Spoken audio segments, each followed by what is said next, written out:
अस्सलाम वालेकुम स्टूडेंट। जो आज का हमारा टॉपिक है वह एचेलॉन फॉर्म। हम देखेंगे कि हम किसी भी फंक्शन को एचेलॉन फॉर्म में किस तरह कन्वर्ट करते हैं।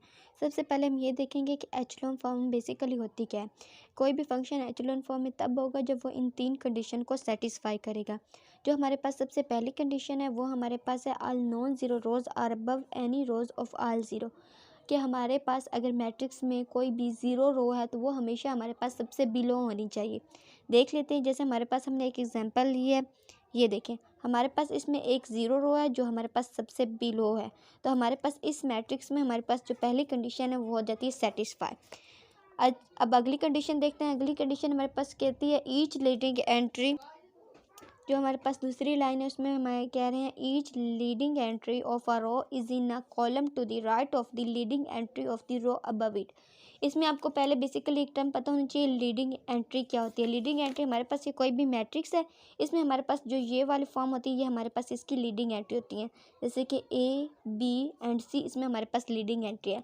तो हमें दूसरी कंडीशन पर क्या कह रही है, दूसरी कंडीशन कह रही है कि हर लीडिंग एंट्री अपनी से पहली बारी लीडिंग एंट्री के राइट साइड पे होनी चाहिए और बिलो होनी चाहिए। तो देखें जो हमारे पास ये दूसरी लीडिंग एंट्री है ये अपनी पहली लीडिंग एंट्री के राइट साइड पे है और इससे बिलो भी है, यानी हमारे पास दूसरी कंडीशन भी सेटिस्फाई कर रही है।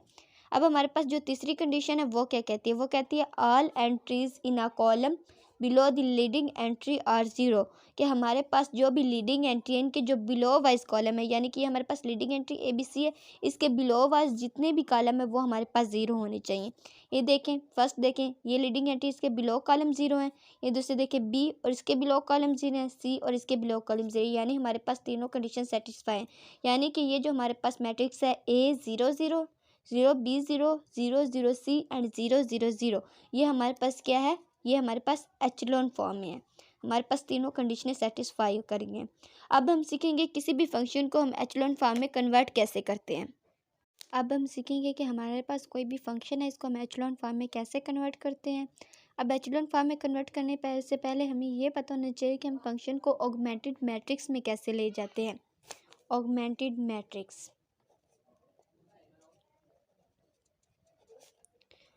बेसिकली हमें किसी भी फंक्शन का ऑगमेंटेड मैट्रिक्स बनाना चाहिए।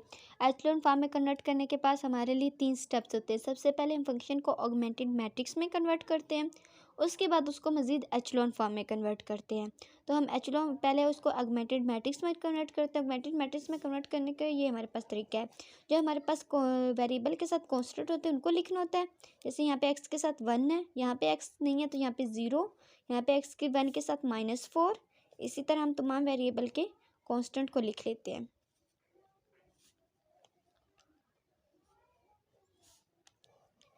उसके बाद हमने वेरिएबल लिखने होते हैं। हमारे पास वेरिएबल क्या है, x1 x2 and x3 is equal to, हमारे पास ये दूसरे जो कांस्टेंट इस तरफ है इसको लिखते हैं 0 8 एंड 9। जो पहला है इसको हम नाम देते हैं a का, इसको x का, इसको b का। अब ऑगमेंटेड मैट्रिक्स हम कैसे कन्वर्ट करते हैं, हम a और b को मिला देते हैं। इसको लिखने का तरीका ये है कि a कैपिटल और b स्मॉल। अब इनको मिला देते हैं, ये हमारे पास एक ही टर्म है 1 0 -4 -2 2 5 1 -8 एंड 9। और b की टर्म को हम इस तरह मिलाएंगे, डॉटेड दरम्यान में डॉट्स लगाएंगे, इस तरफ 0 8 एंड -9, ये हम लिख देंगे। यह हमने फंक्शन को ऑगमेंटेड मैट्रिक्स में कन्वर्ट कर दिया है। अब इसके बाद हमने इसको एचेलॉन फॉर्म में कन्वर्ट करना है। जब हम किसी भी फंक्शन को एचेलॉन फॉर्म में कन्वर्ट करते हैं तो बेसिकली हमारे पास तो हम उसमें 3 फंक्शन कर सकते हैं। या तो हम एक रो को दूसरी रो में ऐड कर सकते हैं, ये बेसिकली हमारे पास रोज़ होती हैं, रो 1 रो 2 एंड रो 3। या हम एक रो को दूसरी रो में ऐड कर सकते हैं, या हम किसी भी रो को किसी नॉन ज़ीरो नंबर से मल्टीपल कर सकते हैं। या तीसरी हमारे पास कंडीशन होती है कि तीसरा हमारे पास स्टेप होता है कि हम किसी भी रो को दूसरी रो के साथ एक्सचेंज कर सकते हैं। तो बेसिकली इन 3 स्टेप्स के साथ हम इसको एचेलॉन फॉर्म में कन्वर्ट करेंगे। तो हम फंक्शन को लिख लेते हैं। फंक्शन हमारे पास क्या है, 1 0 -4 -2 2 5 1 -8 एंड 9 0 8 एंड -9। हमने पढ़ा है एचेलॉन फॉर्म में कन्वर्ट करने के लिए हमारे पास क्या होना चाहिए, हमारे पास हर लीडिंग एंट्री के बिलो वाइज कॉलम 0 होने चाहिए। तो सबसे पहले हम देखते हैं कि इसमें हमारे पास लीडिंग एंट्री कौन सी है, 1 2 एंड 9। तो हमें इनके बिलो वाइज कॉलम क्या करने हैं, 0 करने हैं। तो इसके लिए हम पहले क्या करेंगे, इनके ऊपर कुछ फंक्शन स्टेप अप्लाई करेंगे। देखिए हमारे पास 1 है तो यहाँ पे हमारे पास होना चाहिए 0। इसके लिए हम क्या करेंगे, ये हमारे पास रो 1 है और ये हमारे पास क्या है, रो 3।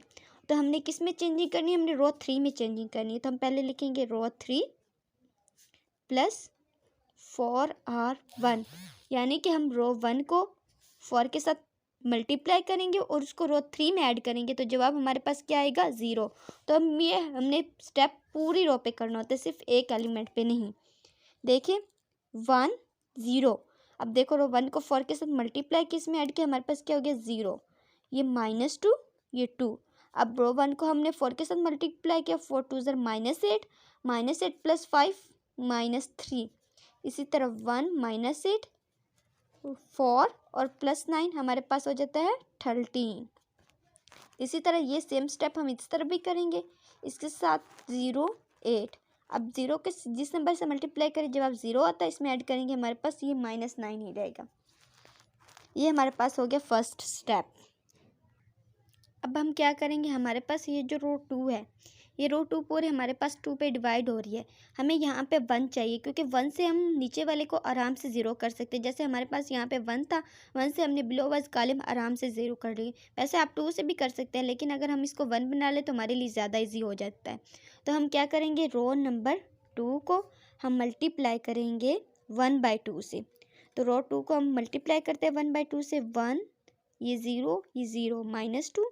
रो 2 को मल्टीप्लाई करें, यहाँ पे हमारे पास आ जाएगा 1, यहाँ पे आ जाएगा -3, यहाँ पे आ जाएगा 1, यहाँ पे आ जाएगा -4, यहाँ पे आ जाएगा 13, यहाँ पे 0, यहाँ पे 4 और यहाँ पे -9। ये हो गया हमारे पास स्टेप 2। ये देखिए अब हमारे पास 1 के बिलो वाइज कॉलम 0। अब हमने इसके नीचे वाले कॉलम को 0 करना है। तो हम क्या करेंगे, हमारे पास रो 2 है, रो 2 को हमको मल्टीप्लाई करना होगा 3 के साथ और रो 3 में ऐड करना है। ये देखें हमने यहाँ पे रो 2 को मल्टीप्लाई किया 3 के साथ और इसको 3 में ऐड किया है। तो अब हमारे पास जवाब क्या निकलेगा, हमारे पास जो रो 2 है इसका जवाब है हमारे पास ये 1 0 0 -2 1 -3 1 -4 13 0 4 और -19। अब रूट 2 को हम सारी को मल्टीप्लाई करेंगे 3 के साथ, तो यहाँ पे आ जाएगा हमारे पास 3 और इसमें ऐड करेंगे हमारे पास क्या, अब यहाँ पे हमारे पास 1 बन चुका है। अब हमने 1 के बिलो कॉलम को हमने 0 करना है। तो हमने क्या किया, रो 2 को मल्टीप्लाई किया 3 के साथ और हमने रो 3 में इसको ऐड कर दिया। तो अब हमारे पास जवाब क्या आएगा, हम लिखते हैं। हमारे पास जो जवाब आ रहा है वो हमारे पास ये 1 0 0 -2। रो 3 में हम तब्दीली कर रहे हैं तो ये रो 1 और रो 2 इसी तरह लिखे जाएंगे, 0 और 4। तो रो 3 में इसको 3 के साथ मल्टीप्लाई किया, इसमें ऐड किया, तो हमारे पास जवाब क्या आ गया, 0।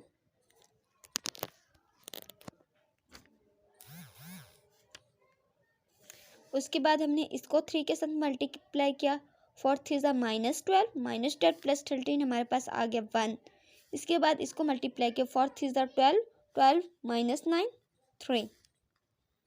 तो ये देखिए ये बेसिकली हमारे पास एचेलॉन फॉर्म में कन्वर्ट हो चुका है। देखिए हमारे पास इसकी सारी कंडीशन वैलिड होती हैं कि नहीं।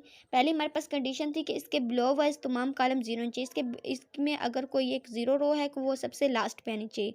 तो हमारे पास इसमें कोई 0 रो नहीं है, इसलिए हमारे पास इसमें कोई 0 रो लास्ट पे नहीं है। दूसरी, हर लीडिंग एंट्री अपनी से पहले वाले लीडिंग एंट्री के राइट साइड पे होनी चाहिए। हर लीडिंग एंट्री अपनी से पहले वाली लीडिंग एंट्री के राइट साइड पे है। तीसरी कंडीशन कि हमारे पास लीडिंग एंट्री के बिलो वाइज कॉलम 0 होने चाहिए, मतलब कि हमारे पास किस फंक्शन किस में कन्वर्ट हो चुका है, हमारे पास फंक्शन एचेलॉन फॉर्म में कन्वर्ट हो चुका है। अब इसके बाद हम सीखेंगे कि हम एचेलॉन फॉर्म में कन्वर्ट करने के बाद फंक्शन का सोल्यूशन कैसे करते हैं। देखिए हमारे पास ये x1 के वेरिएबल है, ये वाली रो, ये x2 के वेरिएबल है, ये x3 के वेरिएबल है। तो इनको एज अ वेरिएबल के फॉर्म में हम लिख लेते हैं। हमारे पास पहली इक्वेशन क्या बन रही है, x1 -2x2 + x3 = 0। दूसरी इक्वेशन हमारे पास बन रही है x2 minus 4x3 is equal to 4। तीसरी इक्वेशन हमारे पास बन रही है x3 इज इक्वल टू 3। तो हमारे पास बेसिकली एक वेरिएबल की वैल्यू आ चुकी है x3 की, इसको अब हम पुट करेंगे x2 के वेरिएबल में। तो वो हमारे पास क्या है, x2 minus 4x3 is equal to 4। तो x3 की जगह इसकी वैल्यू पुट करते हैं, -4 इंटू 3 इज इक्वल टू 4। तो x3 minus 12 is equal to 4। x3 is equal to 4 plus 12 16। ये हो गया। इसके बाद अब हम आगे करेंगे कि हम इस x2 की भी वैल्यू आ चुकी है हमारे पास एंड x3 की भी हमारे पास वैल्यू आ चुकी है। तो अब हम इसमें x1 की वैल्यू मालूम करेंगे। x1 की वैल्यू कैसे मालूम करेंगे, x2 एंड x3 की वैल्यू को हम इक्वेशन नंबर 1 में पुट करेंगे। Put in equation number 1 x1 minus 2, x2 की वैल्यू हमारे पास आई 16 प्लस x3 की वैल्यू हमारे पास ये 3 is equal to 0। x1 minus 32 plus 3 is equal to 0। x1 minus 32 plus 3 plus 29 is equal to 0। तो x1 की जो हमारे पास वैल्यू बनती है वो है -29। ये हमारे पास x1 x2 एंड x3 की वैल्यू आ चुके हैं। अब हमने लगानी है by backward substitution. Backward substitution क्या है, हम इन इक्वेशन में से कोई भी एक इक्वेशन लेंगे और इनमें वेरिएबल की वैल्यू पुट करेंगे। हमारे पास जवाब इस तरफ वाले वेरिएबल का आना चाहिए। हम कोई भी इक्वेशन लेते हैं, हम इक्वेशन नंबर 1 ले लेते हैं।